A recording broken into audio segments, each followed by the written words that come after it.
We're so happy to welcome everybody to the Vallejo Arts Fund Program Grant Info Session. The mission of the Vallejo Arts Fund is that it facilitates resources to, engagement of, and leadership with Black, Indigenous, people of color artists, culture bearers, arts organizers, and the broader communities. Today, we're going to introduce you to some of the Vallejo Arts Fund team. Some of us are here. We're also still building the team. So if after this meeting today, you have bandwidth and you want to help get involved and help us spread the word about these amazing art opportunities, we'd love to check in with you about that.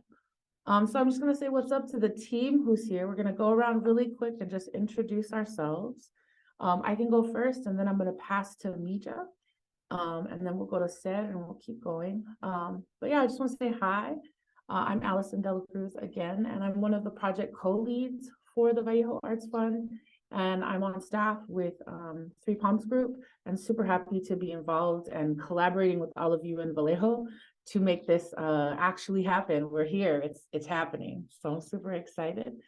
I'm gonna pass to, I see Sed's unmuted, so I'm gonna pass to Sed first, and then Sed, will you pass to Mija?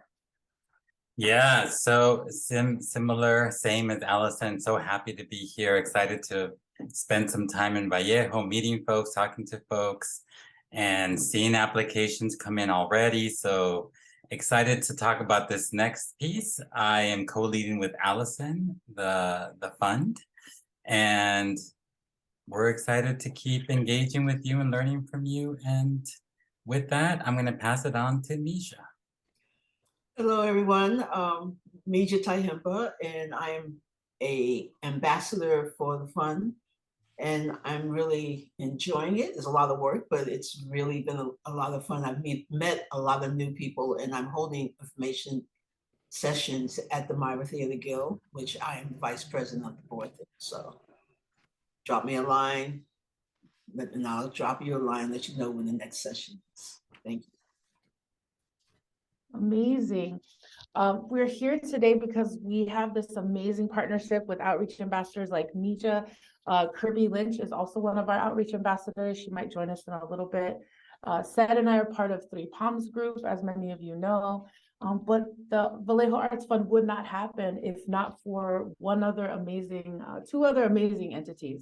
One of which is the Hewlett Foundation, the William and Flora Hewlett Foundation, and their funding support for not only the grant, but the administrative costs and support that are going into funding the fund, as well as our amazing partners over at the Center for Cultural Innovation. And we're so excited to have cciarts.org as part of our partnership. And I want to welcome Lorena from CCI to go ahead and say hello and introduce yourself to everybody. Thanks, Dela. Hola, buenas tardes. Hello, my name is Lorena Moreno. I'm Systems and Grants Manager for the Center for Cultural Innovation, CCI.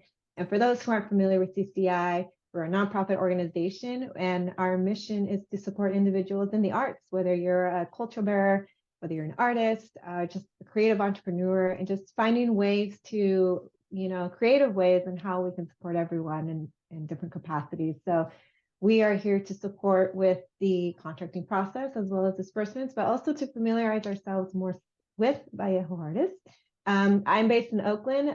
My colleague, who isn't quite on the call yet, Laura Papati, is living in Vallejo right now. So we do have some representation there. So thank y'all, and I'm looking forward to being in the space tonight.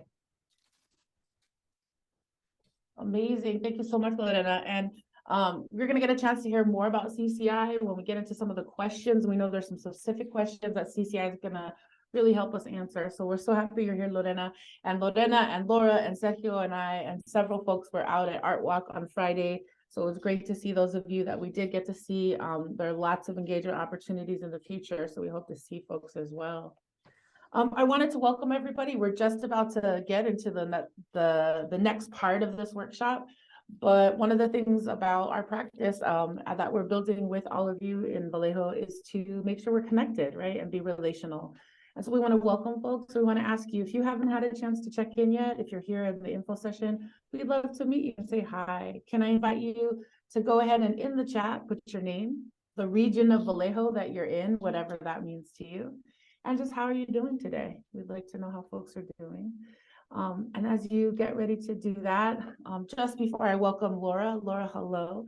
Laura from CCI just joined us. Laura, just before I have you say hello, Lorena got a chance to tell us a little bit about CCI. But I just want to say to folks, happy Valentine's Day, happy day of love. However you celebrate, may all of the goodness and love and light in your life be showered back at you. And we're so excited to shower you with love from the Vallejo Arts Fund to give you all this loving information to try to help give you opportunities to really put in these applications and get some really great projects. So with that, I want to introduce Laura. Can I have you introduce yourself, say hi to folks, and let them know about your role at CCI? Yeah, hi, thank you so much. I'm a little late because I had to go through my daughter's Valentine's and pull out all the candy and then give it back to her. So sorry about that. I'm the program director at CCI. I've been with the organization for about 5, almost 6 years, and I live in Vallejo. So I'm really excited about this fund and happy to be in community with all of you. Awesome. Thank you so much, Laura. Welcome. I'm going to pass to Sid. Hello, everyone, and hello again. So just wanted to get started with the rest of the presentation and remind you of our partners that Allison named. They're all listed. And this beautiful picture we found of the place that a lot of you call home. So I wanted to talk a little bit about what we're doing today at this session. So just kind of go over the session for today. So our hope is, like Allison said, is to help clarify and make these 4 applications that we're talking about today as accessible to you as possible. We are also wanting to talk a little bit about the Vallejo Arts Fund. What is it? What was the history? A very brief history we're going to share. And we want to talk specifically about the 4 grants that are just open last week. And that's Youth Arts, Arts Cultural Space, BIPOC-Centered Arts and Cultural Practice, and Artist Next Level Project. And of course, we want to have time for your questions and continue to find ways for you to get involved and be part of this process with us. Just a couple of reminders. This session is being recorded, so it will be sent to everyone that registered for the session. And so take care of yourself, whatever you need to do, know that you'll get a recording. Allison shared the website, so you can follow along on any of the applications if you like. And then the last thing we're going to share today is a link to we call it a recommendation link. If there's somebody that's not here in the session today and you're thinking, wow, they should know about this particular grant, please fill out that recommendation link and let us know who that person is or who that organization is, and we'll reach out to them so that they know about this opportunity. And the last plug, we want to, for any questions that you have, put them in the chat. We'll either answer them live or we will answer them towards the end and make sure that everything gets addressed. So with that, that's the overview today. I'm going to turn it back to Allison to talk a little bit about the fund. Thank you, Sid. And I just want to say thanks and hi to the folks who are putting your intros in the chat. I want to say hi to Jaime, hi to Laura. Thanks, TJ. Great to see you. Suki, great to see you as well. Scott, welcome. Calvin, welcome. Renee, welcome. Great to see folks. If you haven't had a chance, continue to let us know who you are. We'd love to know who's here today. So thank you so much. I'm going to invite us to take another breath as we get ready to understand the history of this fund. Go ahead, take a breath in and exhale. Amazing. So once upon a time in 2019, the William and Flora Hewlett Foundation had a listening circle in Vallejo and had a chance to listen to artists and cultural bearers and folks in community, some folks who've been in this process and some folks we haven't heard from recently. So we're excited. The 3 takeaways from that meeting was that there needed to be funding in Vallejo and that folks really needed support in terms of outreach to get the word out about the fund. And then finally, Vallejoans in that meeting in 2019 said, we need leadership at the table. We need a seat at the table. We need several seats at the table. So we started there. Lots of things happened after that listening circle. And finally, in 2022, the Hewlett Foundation was able to reconvene and support the project again. And that's when 3 Palms Group came in. In 2022, last summer, We had a chance to meet with over 46 Vallejoans. Folks contributed over 235 hours. And through that, we were able to create priorities, understand what the needs are, and a lot of the grant categories that we're going to talk about today, and even how much money is in these categories, all come directly from those conversations from folks in Vallejo. So just know that part of what today is about us sharing back the ways that we're activating the needs and the priorities that we were told in the summer. In the fall and winter of 2022, Three Palms went away and prepped and started to work out how to activate these needs and priorities. And we've been able to officially launch the Vallejo Arts Fund this year, 2023. Individual micro grant applications went live, opened on Monday, February 6th at 3 p.m. And those will close on Tuesday, February 28th at 3 p.m. And on Friday, this past Friday, February 10th, the Vallejo Arts Fund released all 4 of the final program grants that are available. And so we're going to talk about those grants today. And just to flag for everybody, program grants are due on Saturday, March 18th at 3 o'clock. Yeah. All right, so just a couple of reminders and maybe a little bit of emphasis on certain aspects of the Vallejo Arts Fund. So as you know, one of the main mission is an infusion of funds, outreach to you all, by you all, and a seat at the table. So in addition to that, the things that we're thinking about is building relationships, establishing trust, and also we're thinking about how this might build capacity in Vallejo amongst artists, culture bearers, and organizations, how we can support BIPOC practices. And really the idea would be, how does this fund becomes owned and by folks in Vallejo. And of course, another piece that we're thinking about is amplification. How is this an opportunity to amplify the artists, the art that has been centering BIPOC communities in Vallejo for years? So I also want to make a space for that. And the last piece that I would say we're thinking about is we believe that part of our role is to identify any gaps or any learnings for folks that might want to continue with the fund in the future, or for folks interested in investing in arts and culture in Vallejo. So, and with that, I'm going to turn it over to Allison to talk about the values of the fund. For sure. So we've had a chance to hear more about kind of the mission of the Vallejo Arts Fund, where it comes from, all these really important pieces. And so as we get ready to look at these grants, we also want to just remind and name what the values are for the Vallejo Arts Fund. We understand that we're grounded in inclusion, investment, nurturing, and cultivation. The Vallejo Arts Fund is grounded in the fact that Vallejo's art is urgent, and that there are indigenous and local BIPOC ways of being, knowing, and creating essential to community resiliency and self-determination. So we see that piece. The Vallejo Arts Fund is also grounded in the fact that Vallejo artists have a right to accessible spaces in Vallejo, and that we believe the struggle is real.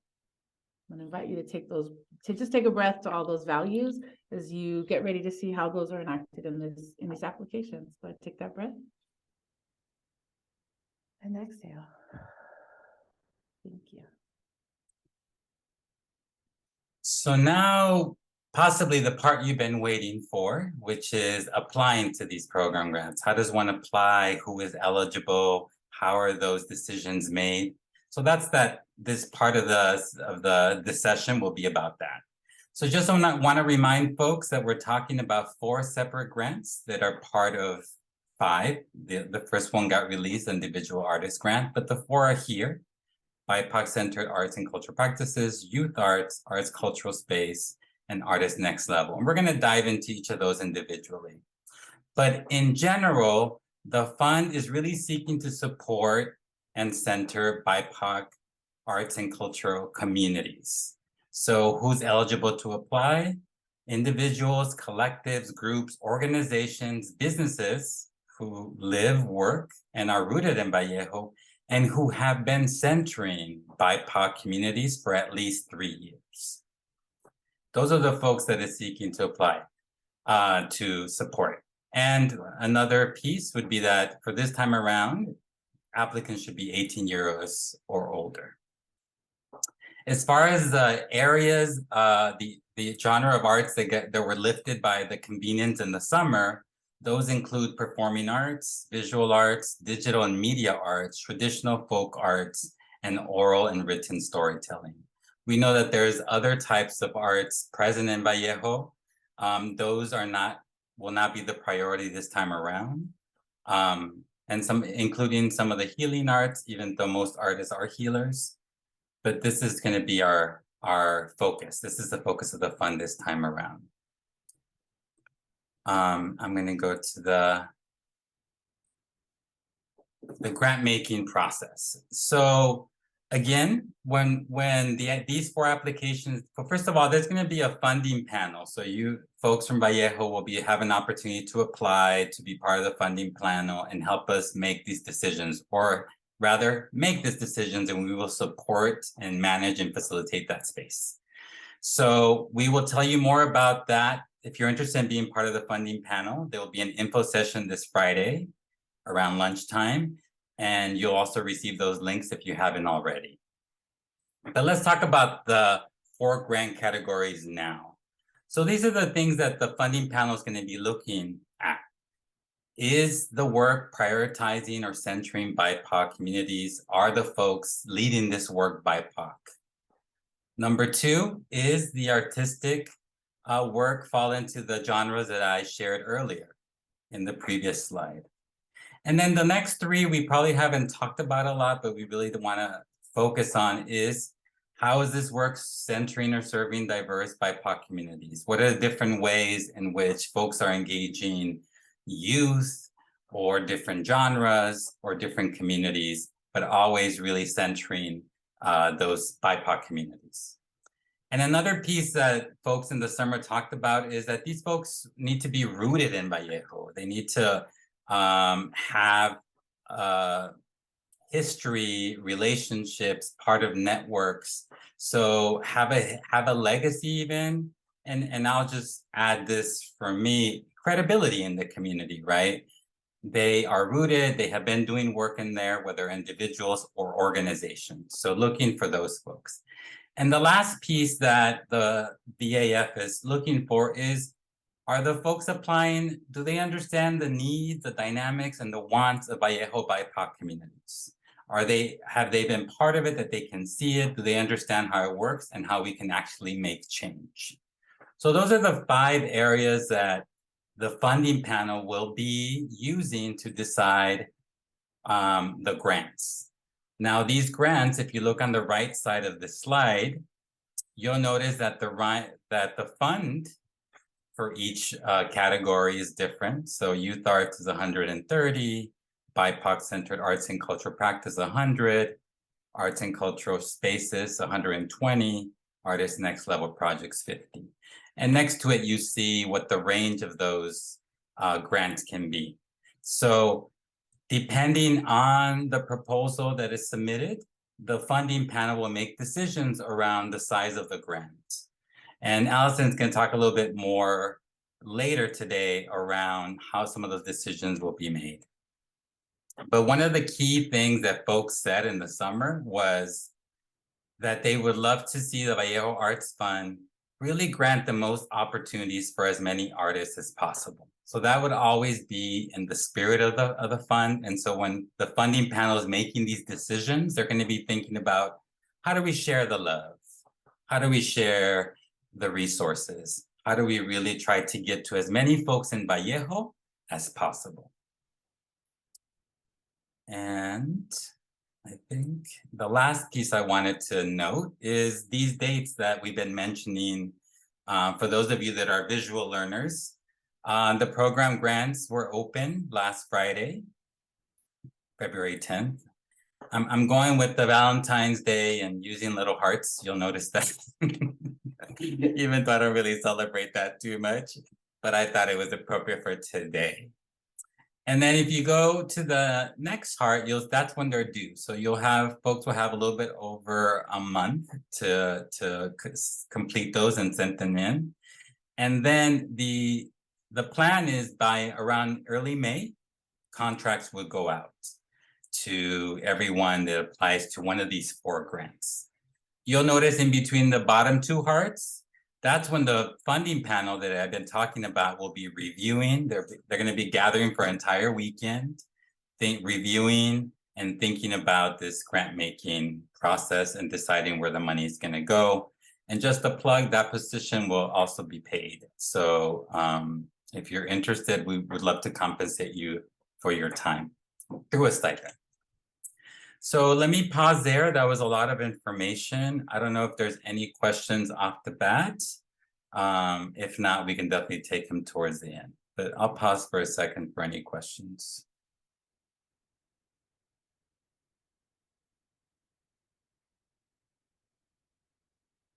All right, so Allison, turn it over to you. Thank you. At the top of the slide, you'll find the grant link as well that we've shared in the chat as well. So we just want to kind of go through some of the basic questions, and actually I'm gonna tee it up for our friends at CCI. We did this last time. I forgot to move the slide. So one of the big questions, I see you, Lorena. I'm gonna pass it to you in just a second. One of the big questions we get over and over and over is like, if I get it, who will receive it? How do I get this money? And so I've listed some stuff here, but I wonder, Lorena, can I pass to you, and can I have you, obviously you know this info on the slide because you also helped to craft this for us. But yeah, can you talk a little bit about how folks can receive the money, who's eligible, and just some of the unique features that CCI tries to help create options for folks who are receiving money? Yeah, so there are 2 ways you can, if awarded or funded, there are 2 ways you can receive the money. You can either do direct deposit, which is through a third-party program that Center for Cultural Innovation uses called Tapalti, and we will send you all that information to get you situated, or you can also receive a check in the mail. Now, just kind of one thing to consider, if you do check by mail, it will take a little longer for you to receive the check because we don't have control of the mail. We can, so just kind of keep that in mind if you're not able to do direct deposit. The other thing to consider is who would be receiving the funds. Is it you directly? Great. Or if you choose to work with the fiscal sponsor, depending on your situation, or if that's not something you prefer, then it would be the fiscal sponsor to receive those funds on your behalf, and then in turn, give that money to you. Now, one thing to keep in mind when working with the fiscal sponsor is, one, we don't partner you up with a fiscal sponsor. That is your responsibility if you do choose to work with someone or an organization to take that compliance aspect of it. And also be sure, if you are working with a fiscal sponsor, to have a conversation with them, really understand what it is to be working with them. And keep in mind, they may take a portion for administration fees. So you might not get the full amount. You might, they might ask for 10%. That's typical fiscal sponsor administration fee on their end. So just something to consider. You do need to be 18 and over. And let's say, for example, you're not able to receive the full amount. You only want to see a portion of it due to, if you're receiving any type of social services support. We want to make sure that you're comfortable. And so just have a conversation with us, and we can split the payments into smaller payments so that way it doesn't affect your monthly income, because that can be important as well. So just have a chat with us, and we'll make it as accommodating as possible so that way you are able to not have to stress about that and just focus on the work at hand. Trying to think if I missed anything else. I think that's most of it. Let me know if I missed anything, but overall, we're here to help. Just give us a call. For sure. Lorena, I know one of the key pieces about program grants, because they're larger, they're 10,000 to up to 30,000. This is a different way we're paying. In the micro grant category, people get all that money up front. Can you talk a little bit about this 90%, 10% split so that people also understand how that money will come? Yeah, so for the program grants, you'll get 90% upfront. So let's say you receive the full 10,000. you'll be receiving $9,000 first, and that will help you do the project and work at hand. And then we'll be asked to do a final report submission, so we can kind of see what happened, what were the outcomes, what were your challenges, and that way we get a little understanding of what went down. And then once that's good to go, then we will go ahead and give you and send you the final $1,000 or the final payment, whatever the amount you receive. And the intention for that is, one, we want to make sure that you have the majority of funds in the beginning so you can do the work. But at the end, we also want to ensure that the work was completed. Or if not, then what were the challenges? So that way we can kind of learn from each other and understand from there. So that's where you see the 90-10 with the program grants. If I may, just one thought. So this final report that Lorena's talking about is really part of the story we're trying to tell. So there's a story to tell about Vallejo, Vallejo's BIPOC communities, Vallejo's BIPOC arts and culture communities. And so this last report lets us know what were the, like Lorena was saying, what were the challenges? What were the successes? What did you see? What did we learn? And that's something that is useful for the community of Vallejo, useful for other agencies, useful for funders. So the idea is it's not sort of like surveillance, like, did you do these things that you said? It's more like, tell us about the real stuff that happened as you were trying to do this project, move this proposal, do this thing, because all that is really, really important to the story to tell. Yes, and I just put in the chat, and I'll name it for folks who are watching the video, that the final report that we're all talking about is not for some folks who may have experience having to do final reporting. The Vallejo Arts Fund is only asking for a 2-paragraph report to just tell us what you just heard. You can include a budget wrap-up, but we're not requiring an expenditure report. So just for folks who are worried about the reporting on the back end, just know that the community's information helped us shape this process so that it is not as burdensome as other grants sometimes are. And we're grateful to the Hewlett Foundation for their support of the way in which community wants us to try to create some new opportunities. Awesome, and thank you, Lorena, for sharing your wisdom on that. I'd like to jump back into the slide set if we could. I want to have folks think a little bit about, in addition to the money, we forefronted that just because I know for a lot of people are thinking about budgets and if this is something you can apply to and how will that all work out. So we wanted to give you all ease and understand that at this point. So let's go to this next slide.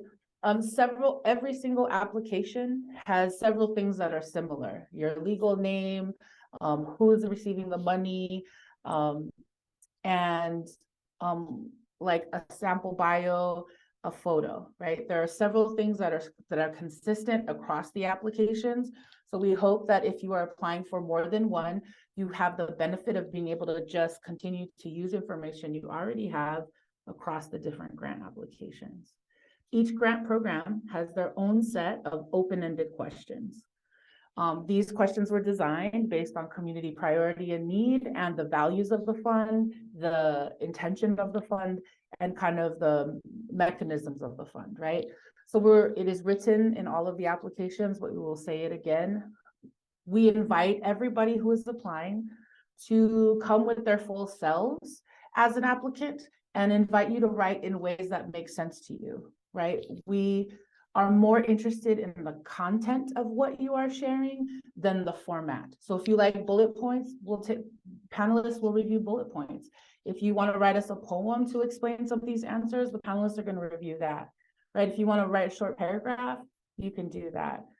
The word maxes are there as a guide to try to help even out the flow so that you don't have to produce a lot of material, because we also know panelists are going to want to read all of that, right? So we're just trying to find a way. We have found a way in this process to present what we think is the most manageable application for everybody, for you as an applicant, as well as for panelists, right? So just know if you have questions, if you get stuck, there are lots of help sessions. People are actually able to sign up for individual help sessions if you like, and we'll talk about that in a little bit. Let's go to the next slide. All right, so program budgets are different. Program grants are different than micro grants because program grants actually ask you for a budget. And so we just, people might be like, why do I have to do a budget? Well, the grants are larger. And as Lorena said, we want to make sure that the work got done, that the projects you said you wanted to do or the support that you needed was utilized. So we do want to get a sense before panelists talk with you. We want to give panelists a sense of what is the current state of your financial picture, right? If you have an existing budget, operating budget or project budget related to what you're applying for, we want to use that. We're not asking you to use our form. We're saying if you already have a form, use your form. Just show us your overall financial picture so that people understand your ability to manage the funds that you're asking for, right? If you don't have a standard budget form, we actually are going to offer a budget workshop. We're going to share the links for that, and we'll have that. And once that budget workshop is up, it'll be online. We also have partners in Vallejo who are going to also be helping with budgets, and other folks that you might have resources to help you articulate the narrative or articulate your project through the story of your budget, right? So I just want to say, for those of you who might be word-based or image-based, not number-based, imagine that your budget is just another way to tell your story. Yeah. Okay, so a couple things to think about it, and just to say, yeah, if you need help crafting your budget, please don't be afraid. Reach out to us. Let us know. We are trying to support everybody learning how to budget because we think it's going to make Vallejo's arts and cultural communities stronger, right? The more of us who know how to do this. Okay, so we talked about how can I get the money, open-ended questions, and budgets. That's a lot of things already. I'm going to ask us to take a breath as we move to the next slide. Go ahead and breathe in and exhale. All right. So you're telling the panelists about yourself as an applicant. For those of you who are applying as collectives or organizations, you're going to want to think about those bios or their mission statements or your descriptions to help give the panelists a good sense of who you are, and to tell them your story, right? We are asking in several of these in all of the categories for applicants to submit a sample of the work. So for example, if you're in the youth arts category, you're applying to support poetry workshops for young people that will culminate in a chapbook. If you have a sample of last year's chapbook, that would be a great thing to share with us. We're only asking for a 5-page writing sample or PDF, right? Maybe you have a video of students reading, or maybe you have some audio of students in a ballet folklorico class singing a song, right? All of these samples are open for you to share with the panel so that they can get a sense of your work. So as you think about which sample you have to submit at least one sample, and you can submit up to 3, right?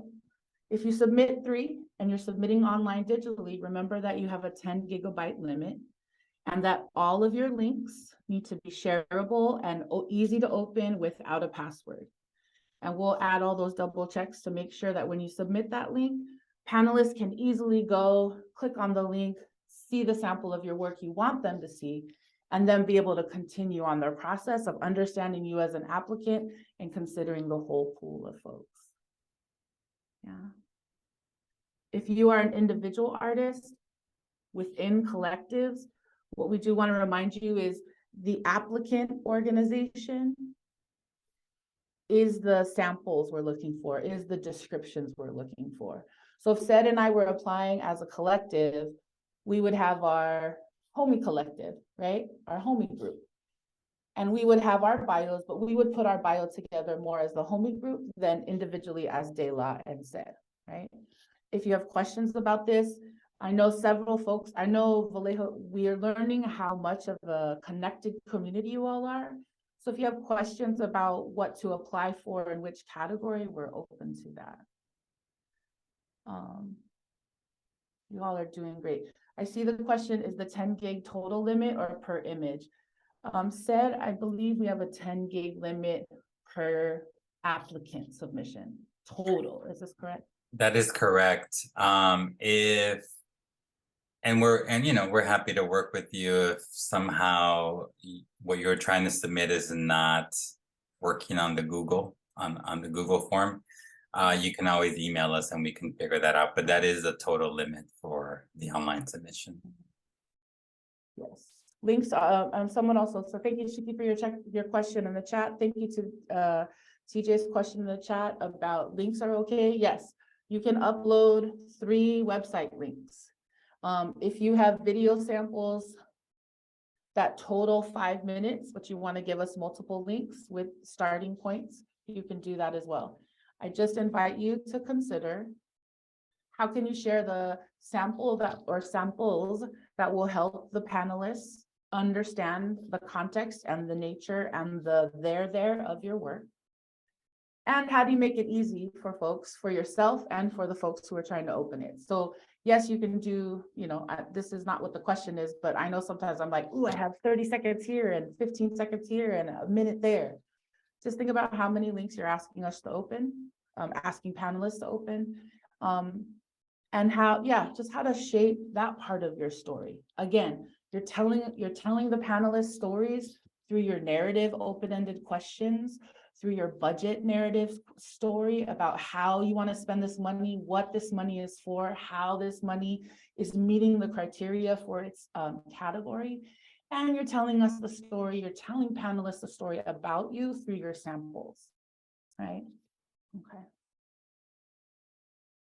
All right. Let's go to the next slide. These are some questions that we got from the microgrant session that I thought were still relevant for today. So as we think about who's eligible for this grant or any grant, someone asked, because we're talking about BIPOC communities, folks are curious if there's a specific percentage or race ethnicity required to be eligible. No, there is not a percentage. We do ask in the grants for you to tell the panelists about yourself, about the intersectionalness of your organization or your collective or yourself, so that folks have a sense of who's applying and who's being served, who's being given support, whose art and cultural practices or space or youth arts or next level projects are emerging. And so you're helping panelists create a more full picture of how they can overall support Vallejo within their category that they will choose. I do want to say out loud, and we are going to post this, we had thought during the microgrant info session that in this round, we might be able to support youth artists aged 16 and 17 applying. We've discovered that this is something we want as a fund, but we had to learn this lesson to say we're not ready to do it this time. So we do want to emphasize that folks are 18 years and older. I do also want to say that for folks who are going for youth arts grants, I know that there are some programs and contexts in which young people receive stipends for their artistic work. This would be a reasonable thing for a youth arts applicant to propose as part of how they want to capacitate and support Vallejo-based BIPOC artists. It is not required. I'm not saying that this is going to get you funding for sure. I'm just saying we're acknowledging the range of needs in Vallejo, and we're excited for people to apply. I do want to offer one clarifying statement about the youth arts grant. We had a really great question come in on Instagram. In other funding opportunities, when people say youth arts, they usually designate the age of youth that they're talking about. This example, this person told me, oh, age is 10 to 24. How old are the youth? And am I still eligible to apply?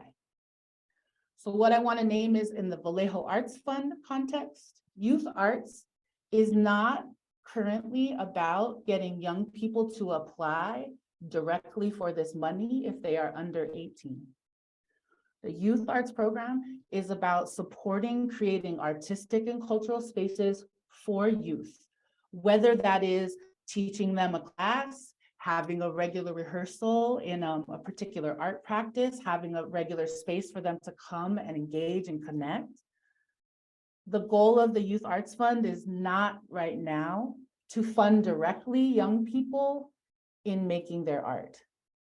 However, if a youth arts applicant were an organization that did provide stipends or things like that to youth for their art making, that fits within the guidelines of what we're talking about. So instead, I just want to check in and make sure I did not overspeak on that category and see if you have any clarifying statements. Yeah, just we're not using, no, I think that's exactly right, but just on the youth question around what youth means. Like I used to work in an organization where youth was 16 to 29. So when Allison says to support youth or create youth spaces, we're talking about folks that can apply, maybe 18 or younger, but you might consider yourself a young person, and you're 23.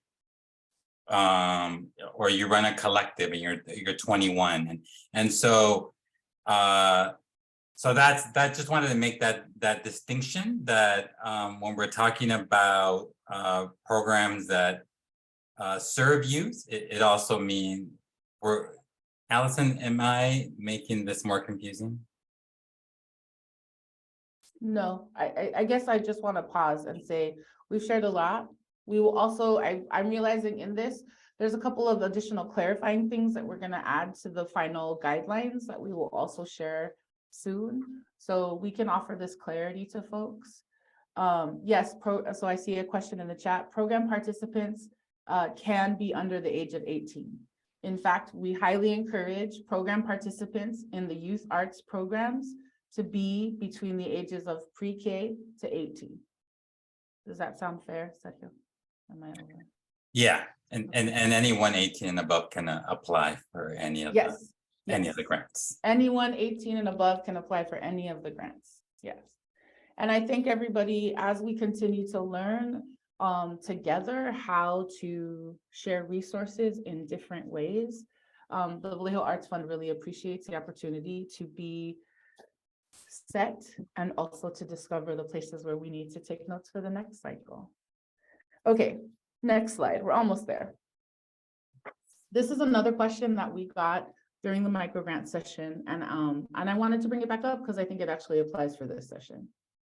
So somebody asked us, how would a for-profit LLC that hosts many shows for artists in Vallejo, and in parentheses they say, many of the times without being able to properly compensate the performers, go about applying for this grant?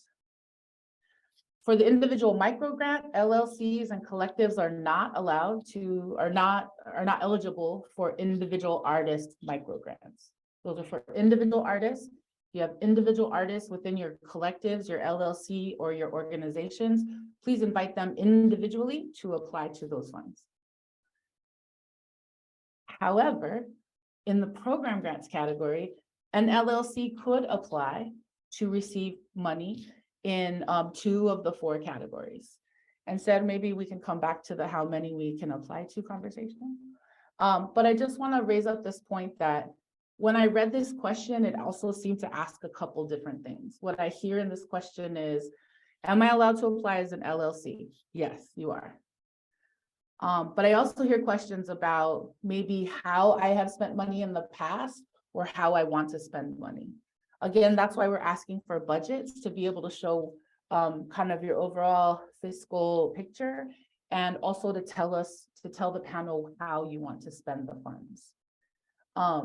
It seems like there may also be a question of, if I have been resourcing my art, if I have been paying for my art on my own, or I haven't had enough resources in the past to pay people the way I want to, are the program grants a place where I can also try to change that, try to capacitate, try to add resources to our work? The answer is yes. So we invite you to apply. If you have specific questions about your particular individual, collective, or organizational configuration or status, or how do I do what I do, we definitely want to be in touch with you. We want to talk with you to support you as you work on your application. Yeah.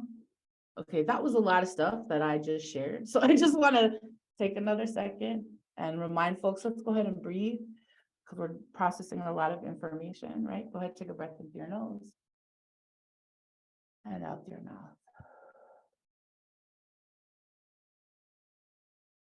Awesome.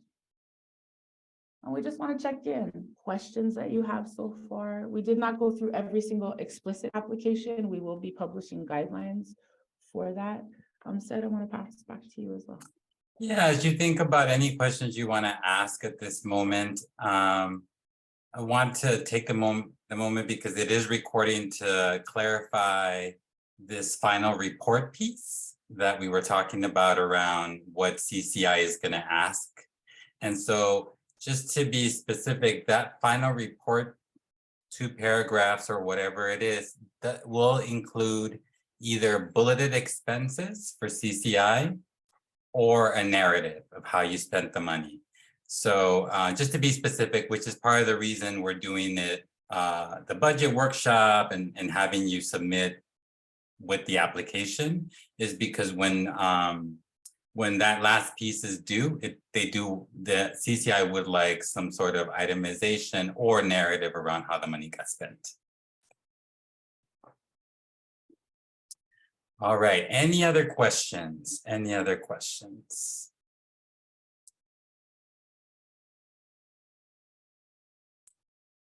Or suggestions?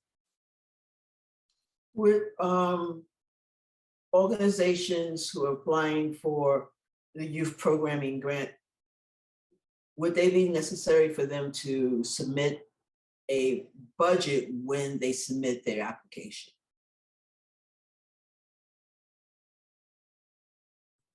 Can you repeat that question, Misha? I think I didn't fully. Okay, so what I'm saying is, an organization is submitting an application for the youth program, right? Grants. Do they need to submit a budget at the same time that they submit the application? Yeah, any of the 4 program categories need to submit a budget, tell us how they plan to spend the money. They can use a budget that they already have. They can use what we're going to offer in the budget workshop, just a way for us to, the funding panel, to have a sense of how the money is going to be used if they get the grant. And I see here a question around, is there a grant that can be used for spaces outside of Vallejo that supports the Vallejo community? Example, applying for the grant to provide educational programming, but the programming is hosted in Oakland. I would say that that's part of the reason that it's not like a yes or no, but it's really looking at the application. How rooted is this organization in Vallejo? What is their history of centering BIPOC communities in Vallejo? It definitely, the priority will always be for Vallejo artists, organizations, people that live and are rooted there. Is there a world where there's a space for an organization that is really rooted, that has a legacy, that has networks in Vallejo to apply, but is not from Vallejo?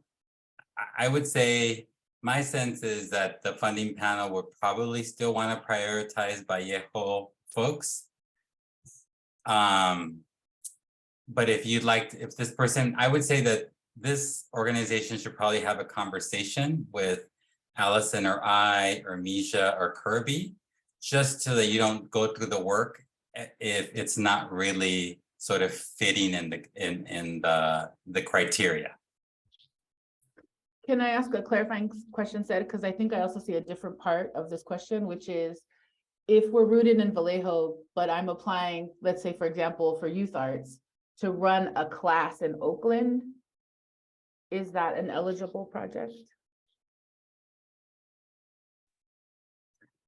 I would say it is not an eligible project. Okay. Yes, that's what I would say too, but I wanted to ask the question. So part of what we want to hear, and I hear that question, and I want to just say that we have heard multiple times in multiple ways that there is not enough offerings in Vallejo for Vallejo. So we deeply value, community deeply values the reality of the interconnected community of artists and cultural folks in the Bay, particularly the unique relationship I hear about, specifically between Oakland and Vallejo for a lot of folks. But yes, unfortunately, at this time, the fund is not interested in funding projects outside of Vallejo.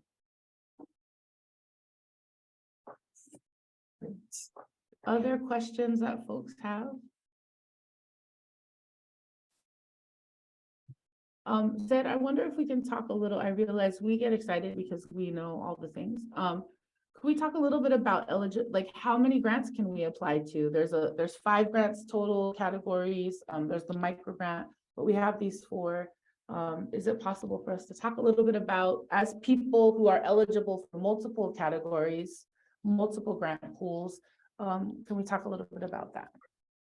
Yeah, someone asked us this question at Art Walk last Friday. And the first thing that we shared was they were talking about, should I apply in this category, where would it fit better? And the first, I would say that the first set of guidance would be, where are your strengths?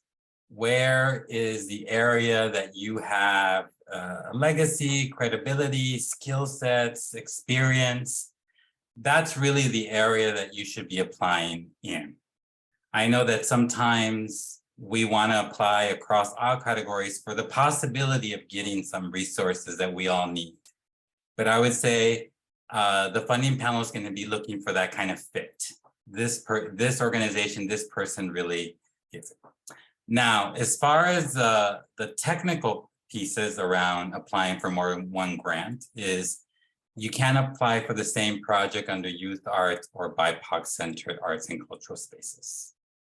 So that cannot happen. The other thing is, the micro grant is a unique opportunity to support artists for the work they already have been doing.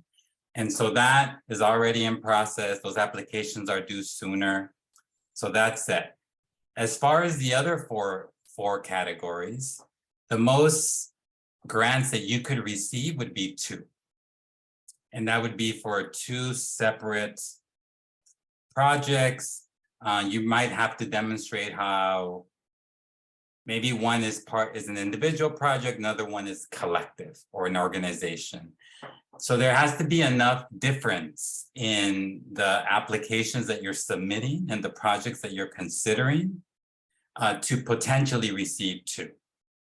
Again, because the spirit, the mandate that we got from folks is, how do we spread the love, right? How do we share more resources? So yes, you can receive up to 2 of those programmatic grants, but they would have to be 2 really compelling projects for the funding panel, where they see that it fills certain gaps in the community. All right, should we share the last slide, Allison, just to... Sure. Right. One last thing I just wanted to say is that answer you just shared made me remember that individuals are only allowed to apply in each category once. So if I am part of the Homie Collective of Zed and I, and we're submitting a Homie Collective proposal, I am not able to, as part of that proposal, then able to go around and say, but I'm going to submit separately as De La. If it's the same category, out of all the love and fairness, you got to choose what you're applying. Like, where are your strengths? Where are you trying to focus your storytelling to help the panel understand what you're trying to do? We recognize that Vallejo is a very collaborative city in some ways, and in other ways, I hear that you all are still building with each other. So we just want to be fair and equitable about being upfront with folks. Yeah, we're not trying to give 2 people 5 grants across all the categories, right? We are trying to support the spread. And so I do want to ask folks who are part of collectives and multi-groups who are applying in different ways and in different things to consider how you are all how you can honor what the fund is asking for while also honoring all of your collective and individual practices, right? So I just wanted to name that as a thing to remember. You cannot apply with the same project to the youth arts and BIPOC categories, and you can, as an applicant, only be in one application per category. And finally, which we know to be true, if you would like to be a panelist, you cannot be a panelist in a category that you are applying to. So again, as you think about what you want to apply to, and if you would like to be a panelist, you might also consider that as well. And yeah, and I feel like we're ready to go to the next slide, but I want to invite us to take one more breath because that was a lot of information there as well. So go ahead, breathe in and exhale. Thank you. Yay, next slide.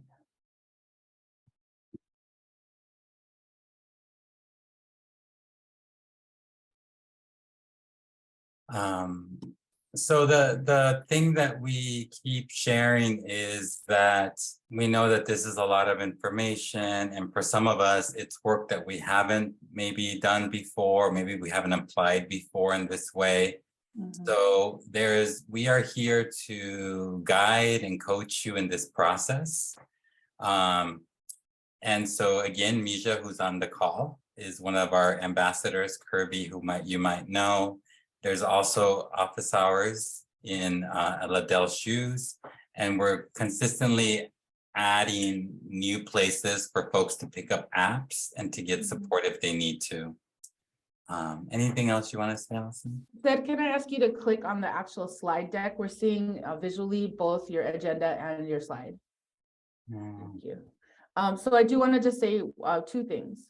The Vallejo Arts Fund does not have an office in Vallejo, but we do have an application hub at Liddell Shoes in downtown Vallejo.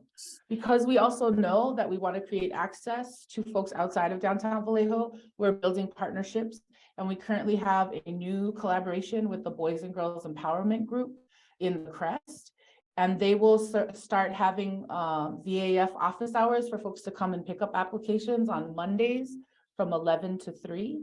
You can also reach out to them. They also have some support folks who can help folks work on applications.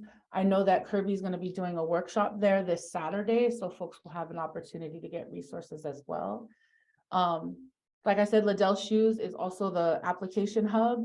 It is also a place where folks can come for office hours on Friday afternoons between now and March 17th, so that you can get help on your application, ask other questions, talk to a person. We are also getting ready to hire, we're still working to hire a bilingual ambassador, outreach ambassador, and to find locations in South Vallejo and other places. So we just want to let you know that we continue to expand the Vallejo Arts Fund team. We're open to new collaborations. And we also want to make sure that as many folks as possible get the support they need so that you actually apply. You cannot get the money if you do not apply. Please apply. All right. And so Allison just mentioned, we're still working on hiring a couple more of ambassadors to help with this process. I mentioned the VAF funding panel. The online session is this Friday. Most of you already signed. Everything is on the website. You can always go to the website. And with some delay, we are releasing Spanish applications or applications in Spanish by this Friday. Due to the lateness of that translation, we're gonna accept applications in Spanish until a week after the micro grants are due. So their micro grants will be due a week later, just to give folks equitable amount of time to work through those. And so with that, I'm going to stop sharing, and I know we're at 6:05, so anybody that would like to stay and ask us questions, you're welcome to. Otherwise, I believe we're ready to close, right, Allison? I just want to say thank you again to everyone for coming today. Several of you we saw last week at the info session for micrograds. Several of you are new today. We're so happy to see you. It's great to see you again. We continue to want to welcome new folks. So please use the recommendations link that we're going to drop back in the chat. If there's somebody who should be in this room, who, as you hear this, the story of what the Vallejo Arts Fund program grants, what those program grants are doing, we want to share that with people, right? And so I'm just dropping that recommendations link. We say thank you very much. We're excited to see folks. There are multiple workshops that are happening, outreach workshops. And like we said, you can